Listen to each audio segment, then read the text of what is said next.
Arch Manning has a shadow. Okay. And if you think about the quarterback room for the Texas Longhorns, it's been Sam Ehlinger's here. Sam Ehlinger's the guy. He's a starter. We play Colorado in a bowl game. Boom. Casey Thompson steps on scene, plays really well. Okay. Going into the next offseason, it's Casey Thompson, and then Hudson Card is named the starter. And immediately, Casey Thompson's shadow starts overcasting Hudson Card. Okay, Hudson Card, it plays well in week 1. He struggles in week 2. Casey Thompson he's hovering, and then boom, he's the starter. Right. Well, as soon as he got the starting job, he played mediocre in some games, well in some games. He got hurt. Him and Hudson Card had to bounce it out back and forth. Into the season, Casey Thompson leaves. Hudson Card's our only quarterback, really. And then immediately, Quinn Ewers steps on. Okay, so if you've got first, Sam Ehlinger's a guy, Casey Thompson is the back guy, and then the shadow of Casey Thompson over Card, and then Card over Thompson, and then you've got Thompson leaving, so now you've got Card again, and then Quinn Ewers comes in and casts his shadow over Card, and then Card's gone now, and now you've got Quinn starting, and then boom, Arch Manning comes in with probably the biggest shadow of all of them because he's a Manning. And so It's like, man, first of all, what a great thing to be a Texas and have this many solid quarterbacks on your roster. But it's kind of frustrating when you can't just have a young guy come in and just get developed. There's always this, who's behind me? Who's coming for my job? And sometimes I like that for competition, but sometimes it's tough on them. So Arch Manning's coming in. Quinn is our guy right now. Malik's behind him. I really want to see Malik play. I want nothing more than Texas to be winning by 40 at halftime so we can see Malik play. I don't think that's going to happen. Arch is going to come in. He's going to practice, I'm sure. And I'm kind of wondering now, thinking about like how much of these reps are going to be split, because usually if you see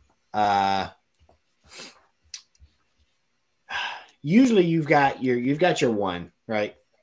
Or Quinn Ewers runs with the ones every game, every practice. He's running with the ones. Mm-hmm. And then you've got your two. Runs with the two, maybe takes 5% of the snaps with the ones just to get him some practice in case he has to come into the game. And then you've got your three that never touches the field with the ones and probably has like a 70-30 split with the number 2 quarterback for the running with the twos. I don't think that's the case. I think Arch Manning and Malik Murphy are probably both running with the twos a lot. And if that's the case, how much of that shows Malik that he's not really the number 2 guy? I don't know. I personally think that Malik comes into this game at some point, and not just because y'all are blowing them out, because Hudson is giving them the ball. Quinn. Yeah, Quinn, not Hudson. I was hoping he was transferring to Baylor there for a split second, and then I realized he's old. But if Quinn's just giving Washington the game, there's no shame. I don't want Steve to be scared to throw in Malik. There's no shame in just getting him some snaps. But at the same time, if Quinn's just obviously, especially over the spring, this is going to be a big spring and summer for Quinn. Because if he's not sitting there doing what he's supposed to be doing, getting good, you know what I mean? Being that 1.05 star that he needs to be, there's going to be a very, very serious quarterback battle in the spring. Now, will it be between Arch and Quinn, or does Malik somehow find his way into that? I want to see Malik play, right? Just because of how gifted he is. But realistically, is he going to be in that battle with Arch and Quinn? I'm sure everybody will tell us that, but realistically, probably not, sadly. So there's a really, not a big chance, but there's a slim chance that Arch Manning will be the starter next year for Texas. Maybe not the whole season, but maybe midway through the season if Quinn's not progressing like everybody thinks that he should. And I think that's a very realistic thing. But at the same time, from what we're hearing in the media about the Alamo Bowl and their practices, Quinn's making the steps, but is it really going to happen whenever the lights come on? I don't know. I don't think Arch really has much of it. I think if it's next year and another quarterback's really coming in, I feel like it's gonna be Malik just because of the experience. I don't feel like they could redshirt Arch at the same time. Right, but I mean, even with the redshirt now, you can play in 4 games in the season and the bowl game and still redshirt. I just don't think you're gonna shake his confidence as a true freshman, throwing him in a game. You let Malik go out there and see what he can do. And I think Malik is a heck of an athlete. Oh, sure.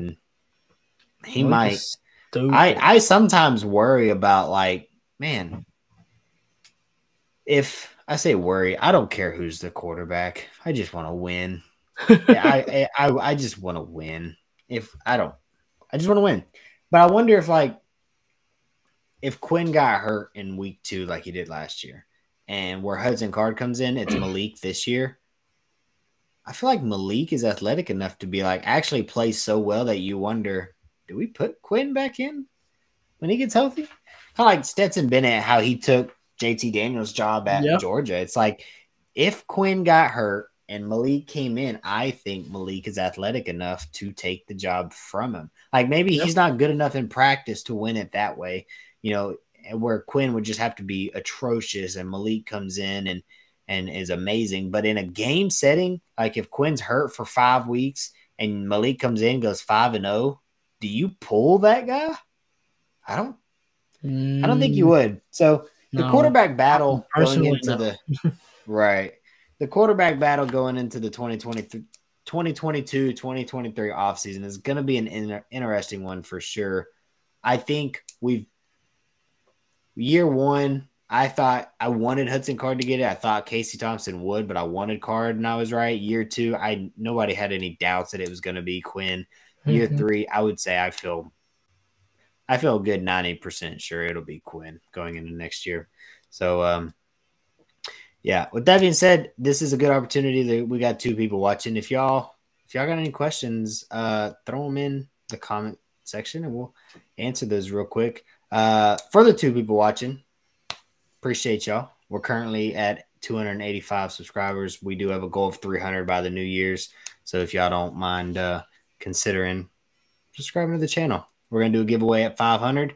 And at 1,000, we can go ahead and say it on here.